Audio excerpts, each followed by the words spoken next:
રાજકોટ નજીક કાગવડ ખાતે આવેલું સુપ્રસિદ્ધ ખોડલધામ, જેના ટ્રસ્ટના ચેરમેન નરેશ પટેલ દ્વારા તાજેતરમાં જ નિવૃત્તિ અંગે સંકેત અપાયા હતા. પોતાના નિવેદન દરમિયાન નરેશ પટેલે કહ્યું હતું કે તેમની ટીમ સક્ષમ હોવાથી હવે વર્ષ 2027માં તેમને આરામ કરવો છે, જે બાદ નિવૃત્તિ અંગે અટકળો શરૂ થઈ. જે મુદ્દે ટ્રસ્ટના પ્રવક્તા હસમુખ લુણાગરિયા તરફથી સ્પષ્ટતા કરવામાં આવી છે કે નરેશ પટેલનો હેતુ જવાબદારીઓ ઘટાડવાનો નથી, પરંતુ સંગઠનની કામગીરીને વધુ વિસ્તારવાનો છે. નરેશભાઈએ આજે રોજ અમારી જે રથ પરિભ્રમણ પ્રસ્થાન મિટિંગ હતા એમાં એવું કીધું કે ભાઈ 2027માં મારે આરામ કરવો છે. મતલબ કે મારે થોડુંક જવાબદારીમાંથી મુક્ત થવું છે, કારણ કે આજે 2011થી લઈને આજ સુધી ગુજરાતના ગામે ગામ ખોડલધામની એવી ટીમ છે કે જે ખોડલધામની સિસ્ટમથી વાકેફ છે, પ્રવૃત્તિઓથી વાકેફ છે અને સ્વતંત્ર રીતે જવાબદારી નિભાવી શકે એવી છે.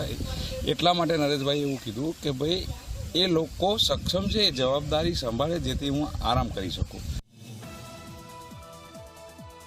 તો બીજી તરફ પાટીદાર સમાજના અગ્રણી પરસોત્તમ પીપળિયાની પણ પ્રતિક્રિયા સામે આવી. તેમણે સ્પષ્ટપણે કહ્યું કે નરેશ પટેલનું નિવેદન નિવૃત્તિ સૂચવતું નથી, પરંતુ જવાબદારીઓના વિસ્તરણ અને વ્યવસ્થાપનને વધુ મજબૂત બનાવવાનો પ્રયાસ છે.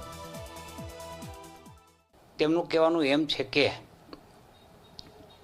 અત્યારની જે ટીમ છે, ખોડલધામની ટીમ, એ કામ કરવા માટે સક્ષમ છે. એટલે અહીંયા ડેલિગેશન્સ ઓફ પાવર્સની વાત છે, નહીં કે નિવૃત્તિની.